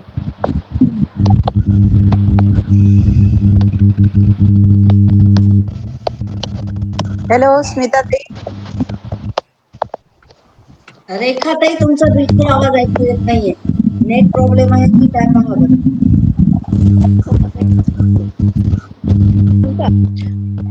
हॅलो ऐकायलाच येत नाहीये. मी बोलू का गीता? माझं ऐकू येतंय? हा हा गीता ताई बोला. हा खरंच अश्विनी ताई, तुमचे तर खरंच फार आभार आहेत की तुम्ही आम्हाला खरं या ग्रुपमध्ये घेतलं. रोज काहीतरी नवीन शिकायला मिळते आणि मी कला शाखेत शिकलेली नाहीये, त्यामुळं हे म्हणजे माझं फक्त छंद म्हणूनच हे आतापर्यंत चाललं होतं. त्याच्यात आता ही वेगवेगळ्या प्रकारची भर पडती, मी तर फार खुश आहे. आणि आता त्यांनी जशी काय सांगितलं की एका वर्गामध्ये बसून आपण सगळ्याजणी शिकतोय, मला अगदी तसं वाटत होतं. कारण कला वर्गात बसायची मला कधी वेळच आली नाहीये. मला स्मिता ताईसाठी प्रश्न आहे की तुम्ही जे आता मुद्दे सांगितलेत ना ताई, तर त्याच्यामध्ये काही सिक्वेन्स असावा असं अपेक्षित आहे का? म्हणजे कसं? म्हणजे परीक्षण जेव्हा आपण करतो तेव्हा काय काय स्टेप बाय स्टेप्स काही यायला हवं असं काही आहे का, की पहिल्यांदा हे यावं, मग हे यावं, मग हे यावं असं? आपल्याला करायचं पुस्तक आहे, त्याला अनुसरून मध्ये मुद्दे आहेत ना सगळे, प्रसंग कसे आहे, वातावरण पुस्तक आहे की नाही, जी कथा दिली त्याला अशा पद्धतीचे वर्णन व्यवस्थित आहे की नाही, पात्रांचा तोंडी संवाद व्यवस्थित आहेत की नाही, हे सगळं त्या कथेच्या माध्यमातून बघणं गरजेचं आहे. नाही त्याचा सिक्वेन्स जसं तुम्ही सांगितलं की मुखपृष्ठावरचं, मलपृष्ठावरचं किंवा लेखकाची माहिती हे किंवा त्या कथेतली एक गोषवार आहे त्या कथेचा, समजा की ही कथा कशाविषयी आहे असं जेव्हा आपण शीर्षक वाचतो तेव्हा कळतं. जसं धुनी हे नाव ऐकलं कीच आपल्या लक्षात येतं की हे एखाद्या वैराग्याची किंवा काहीतरी सद्गुरू मार्गाला लागलेल्या कुणाची तरी एक कशी कथा असावी असं नावावरूनच वाटतं. तर हे मांडण्याचं काही सिक्वेन्स असतात का? त्या कथेचा आढावा घेतला परत आणि पुन्हा जरी तुम्ही त्या पाठ्यपुस्तकाच्या पुस्तकाविषयी, पुस्तक कसं आहे, त्याचं मुखप्रश्न कसा आहे, त्याला अनुसरून चित्र अंकन आहे की नाही, चित्रांकनवर हे असं लिहिलं तरी चालतं. किंवा सुरुवातीला तुम्ही पुस्तकाच्या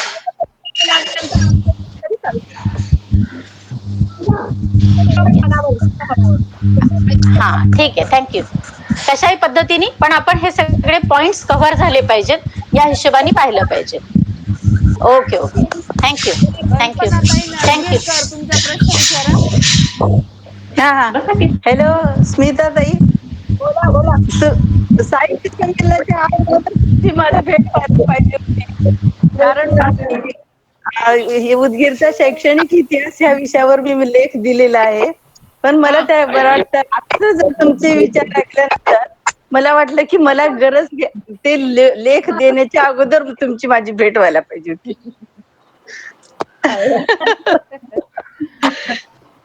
मनाला चुटपुट लागून गेली माझ्या की मला मार्गदर्शनाची गरज होती म्हणून. अरे तुम्हाला विचारलं असं तरी सांगितलं. मी तर ते आणि आता तसं दिलाय पाठवून. बर बर बर. सुनीता ताई तुमचा प्रश्न विचारा. दिला असेल तुम्ही. छान झालं ताई मार्गदर्शन.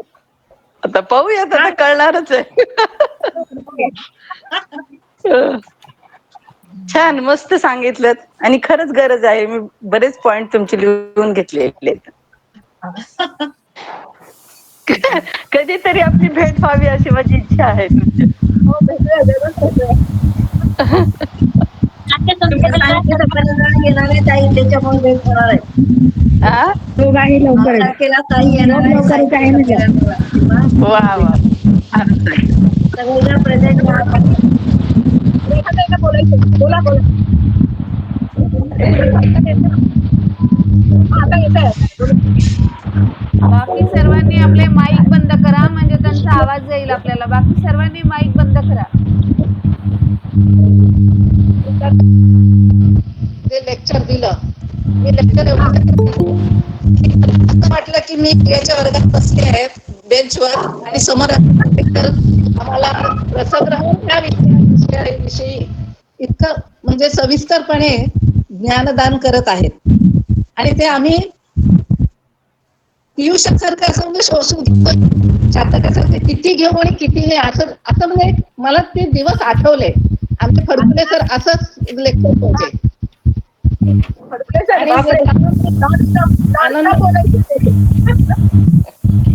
नाही, खूप आनंद झाला.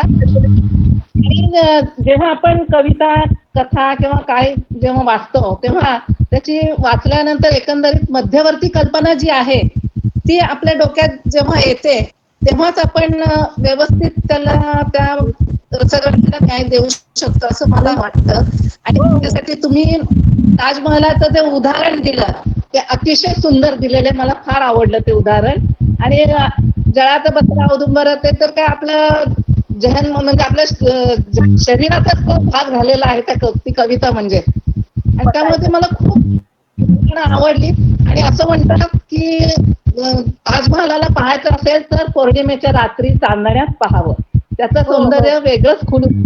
तर ही सौंदर्य दृष्टी की तुम्ही सगळ्यांना सांगितली. त्या म्हणाल म्हणजे एखादी कलाकृती बघताना आपली दृष्टी, आपली नजर सुद्धा तशी पाहिजे. सौंदर्य पाहिजे, सौंदर्य दृष्टी असेल तर ते सुंदर दिसतं. ती आपली मनोवृत्ती आणि आपली मनोदशा कशी असेल ती वस्तू तेव्हा कशी दिसते. हे जे सांगितलं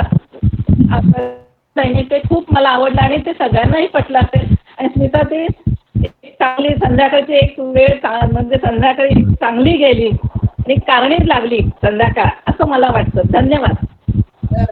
धन्यवाद.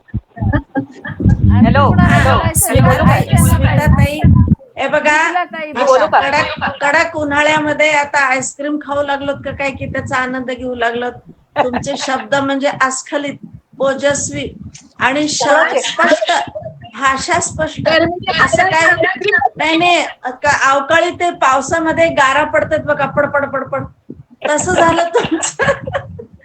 कोणता शब्द लक्षात ठेवा आणि कोणतं हे करावं कळत नव्हतं. खरंच खूपच छान वाटलं. इतकं समाधान म्हणजे प्रत्यक्ष बोलल्याचं जे समाधान आहे ना ते थोडं वेगळं असतंय. आपण प्रतिक्रियामध्ये इतकं काय आपण हे करू शकत नाही. तर खूपच छान वाटलं ताई, खरंच खरं. आता नेहमी अश्वनीला माझी विनंती असेल, मी लहान आहे तरी सुद्धा स्मिताताईचं, रेखाताईचं किंवा मृदुलाताईचं काहीतरी असं ठेवत चला, म्हणजे त्याचा उपयोग होईल सगळ्या सख्यांना आणि आनंद मिळेल बरं का. आणि हे प्रेमाशिवाय, आनंदाशिवाय माणूस जगू शकत नाही ना. आता एकदा संजीवनी ताईचं पण ऐकूया. सगळ्या सख्यांच्या ह्याच्यामध्येच आमचा सगळा आनंद आहे, सुख पण आहे. एकदा संजीवनी ताईचे पण ऐकूया, तिचं पण खूप सुंदर आहे बरं. हो, संजीवनी ताईचं पण ऐकूयात आपण, तिचे पण. मृदुला ताई बोला, मृदुला ताई बोला. नाही हो, बाकी सगळ्यात बोलतायत ना. हा हा, हॅलो स्मिताताई, माईक थोडा व्यवस्थित हे करा मृदुला ताई, तुमचा चेहरा दिसत नाहीये.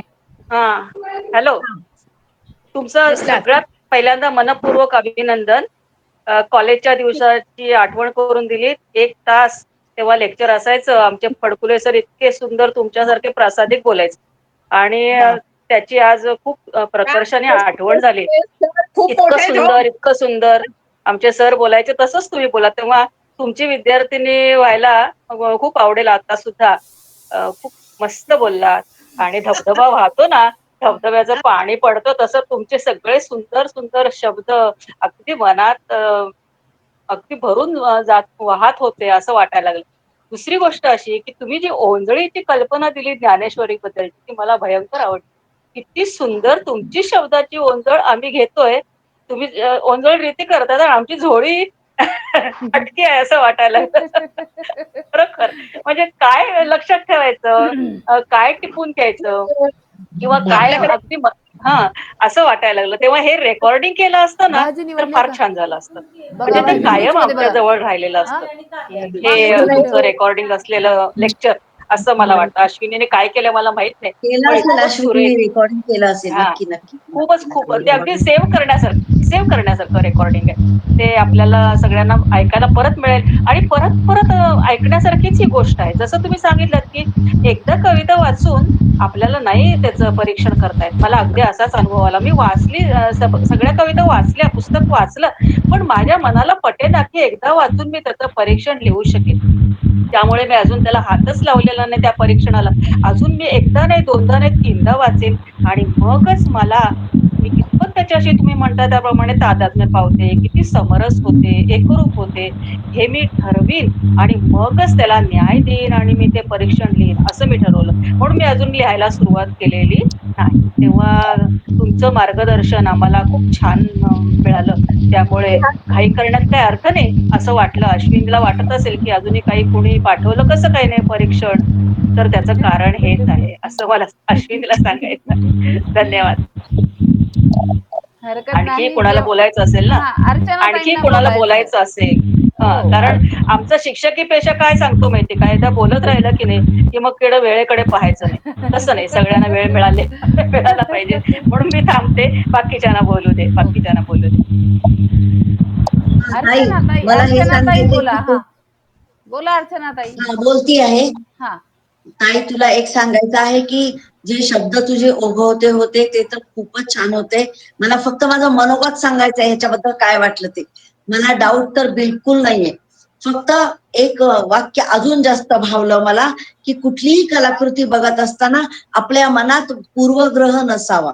हे जे वाक्य आहे ना ते खूप सुंदर आहे. कारण आपण ताजमहाल बघताना जर शहाजहाननं त्या कलाकाराचे हात कापले, पाय कापले अशा दृष्टीने जर आपण ती बघितली तर ती आपल्याला भावणार नाही किंवा आपल्या मनात ते पूर्वग्रह राहील आणि आपण त्याची सौंदर्य आपल्या नजरेतून उतरेल. त्याच्यामुळं कुठलीही कलाकृती किंवा माझीच कविता, समजा माझी कविता किंवा ताई तुझी कविता किंवा अजून कुठलीही कविता, लेख मनात कुठलाही पूर्वग्रह नसताना किंवा मनात कुठलीही शंका नसताना आपण त्याचं परीक्षण केलं तर ते निश्चित छान होईल. हे वाक्य मला खूप भावून गेलंय आणि ते नक्की माझ्या डोक्यात राहील, लक्षात ठेवेल. एकदम धन्यवाद. मस्त, एकदम छान. आता बोला पुन्हा. सगळ्यांना ट्रेनिंग मिळाले चांगलं. त्यामुळे आता परीक्षणाचा दर्जा उंचावणार. परीक्षणाचा दर्जा उंचावणार. खूप छान लिहिणार परीक्षण आम्ही. आमच्या तोंडशिरकर ताई परीक्षण करणार आहेत आता उद्या. ओके. करणार आहेत. मग काय, उषाताई तोंडशिरकर ताई आमच्या पुस्तकावर परीक्षण करणार आहेत. आज त्यांनी छान ऐकलंय, त्याच्यामुळं आज उद्या परवा या आठवड्यात त्यांनी कधीही करावं. मी त्यांना मुभा देते, आठवड्याभरात त्यांनी कधीही करावं. परीक्षण कशाचं? पुस्तकाचं. काव्य कस्तुरी. काव्य कस्तुरी. बरोबर. आता बोला, तुम्हाला बोलायचं का? आता मला बोलायचं आहे. मी विज्ञानाची विद्यार्थिनी आहे. आर्ट्स मधलं मला काही येत नाही. ते काय सांगू नको. मी आपली स्वांत लिहित असते. काय मराठीतले एवढी पुस्तकं प्रकाशित होत आहेत का म्हणलं? नाही, विज्ञान असलं तरी भाषा आहेच ना त्याला. विज्ञानाला सुद्धा भाषा आहेच की नाही. हो, पण मी जे लिहिलंय मग ती मराठी नसेल आणखी कुठली असेल, पण भाषा ही आहे. नाही, स्वांत सुखाय लिहिलेलं आहे आतापर्यंतच आणि स्वतःच्या हौसेसाठी प्रकाशित केलेलं आहे. परंतु आज मला इतकं छान वाटलं आणि मी मुद्दाम हे त्यांनी परीक्षणावर कार्यशाळा घ्यावी यासाठी मी बऱ्याच दिवसापासून माझ्या हे मनात होतं आणि त्यांनी होकार दिला. मला फार आनंद झाला. विज्ञानाची विद्यार्थिनी असल्याचा अजून एक फायदा हा आहे की तुमच्या तोंडातून निघालेला जवळपास प्रत्येक शब्द मी लिहून घेतलेला आहे. त्यामुळे जेवढं लेक्चर झालं ते सर्व पॉइंट्स माझ्याकडे रेडी आहेत आणि आता मला असं वाटतं की माझ्या लिखाणाचा दर्जा सुद्धा सुधारेल.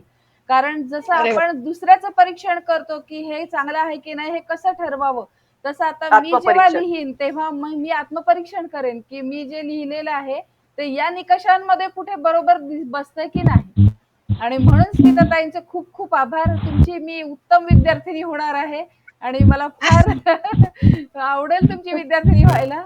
माझ्या कथा सुद्धा मी नेहमीच स्मिताताईंकडे पाठवते आणि त्यांनी सांगितलेले बदल करूनच मी स्पर्धेसाठी कथा पाठवते नेहमी.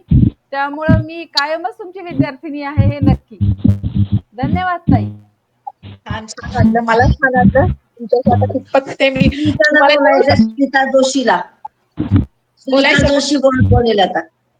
बोला. स्मिता जोशी माईक काढ, माईक ऑन कर तुझा. सुनीता माईक ऑन कर.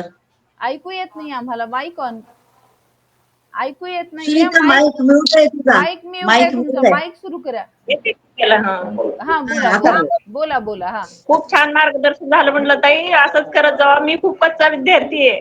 सगळ्यात कच्चा विद्यार्थी आहे. माझ्याकडे लक्ष द्या नीट. अरे बापरे. विद्यार्थी खूप आहे मला.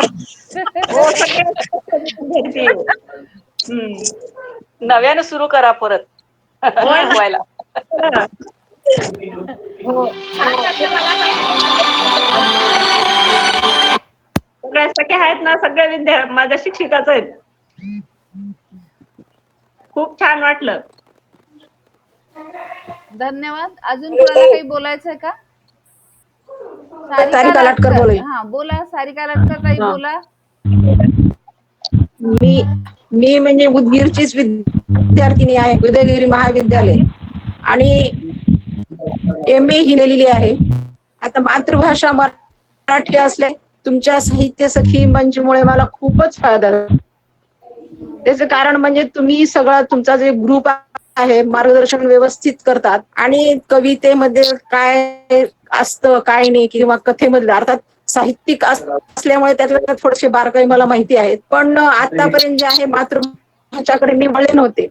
पण अर्चनाताईंनी अश्विनीताईंनी छोटे छोटे जे मार्गदर्शन लिखाण रूपामध्ये बोलण्यामध्ये खूप व्यवस्थित व्यक्त केलेलं आहे. त्याच्यामुळे मला खूपच म्हणजे अजून काही लिहावंसं वाटतं. आता प्रत्येक प्रसंगामध्ये म्हणजे एक काही लिहिलं की परत वाटतं हे हा पण विषय आपण लिहा आणि ते लिहिल्यानंतर मग काही चुका झाल्यात की काय हे असं वाटतं. आता हे माझं कसं एक स्टेप बाय स्टेप चालू आहे. अश्विनी निवर्गे मॅडमचं सुद्धा मी परीक्षण केलेलं आहे. अर्थात आता जे पेशवे ताईंनी सांगितलेलं आहे त्यामध्ये म्हणजे त्यांनी जे मुद्दे सांगितले ते अगदी बरोबर आहेत. आता असं लिहिते वेळेस थोडस वयामानानुसार मुद्दे सुद्धा काही काही म्हणजे सोडले जातात.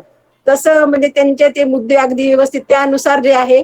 आता ह्याच्यानंतर बाकीचे जे कविता आहेत मालेगावकर मॅडमच्या वगैरे ते मी आवर्जून वाचेल आणि स्वतः परीक्षण करून म्हणजे पाठवायचा भाग नाहीये पण त्या पद्धतीने मी करण्याचा प्रयत्न करते.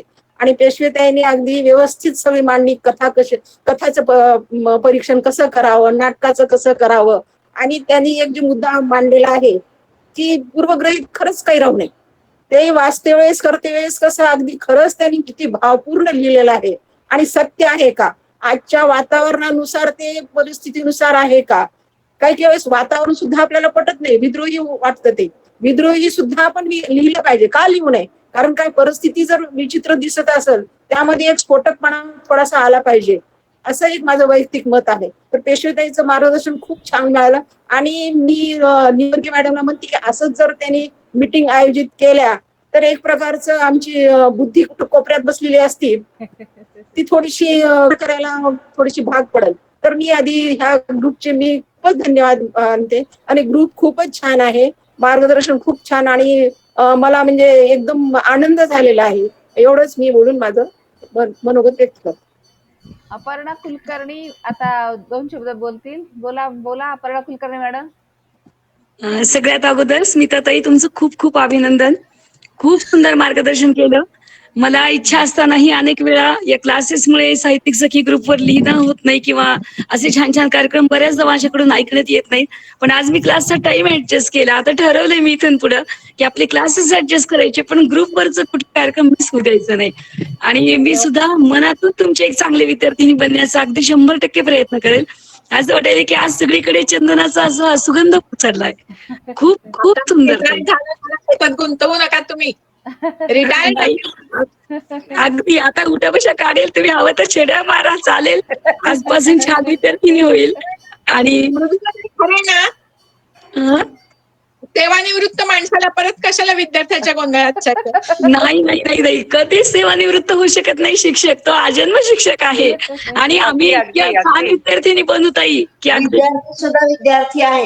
हो हो हो नेहमी विद्यार्थी राहावं माणसाने, माहितीये का?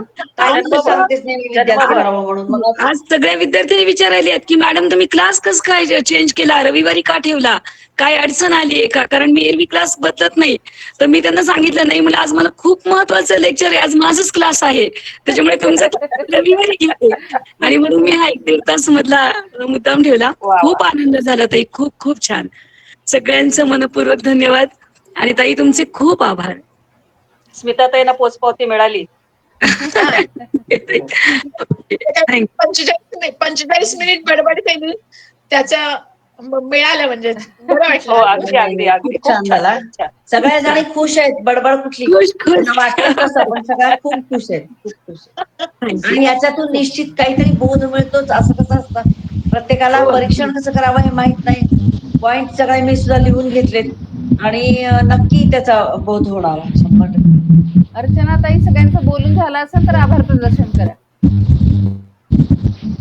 हो, मीच करू का आभार प्रदर्शन? पण हा, तुम्हीच करा. आजचा कार्यक्रम पूर्ण तुमच्याकडेच आहे. हा, चालेल चालेल चालेल. धन्यवाद.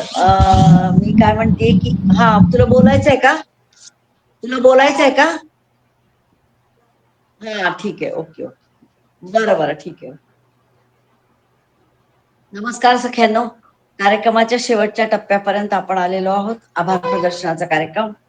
तर अतिशय सुंदर असं वक्तृत्व लाभलेल्या आणि अतिशय सुंदर असं मार्गदर्शन करणाऱ्या स्मिताताई पेशवे यांनी आपल्याला अनमोल असं मार्गदर्शन केलेलं आहे. आणि त्यानुसार आपण आता आपलं परीक्षण करणार आहोत, आपलं लेखन करणार आहोत आणि आपल्या लेखनाचा दर्जा नक्की सुधारणार आहोत. तर त्या दृष्टीने मी त्यांचं मनपूर्वक आभार मानते की त्यांनी 1 तास वेळ दिला. म्हणजे आता या उन्हाळ्याच्या काळात एवढा वेळ बोलणं सुद्धा खूप अवघड आहे, घशाला कोरड पडते.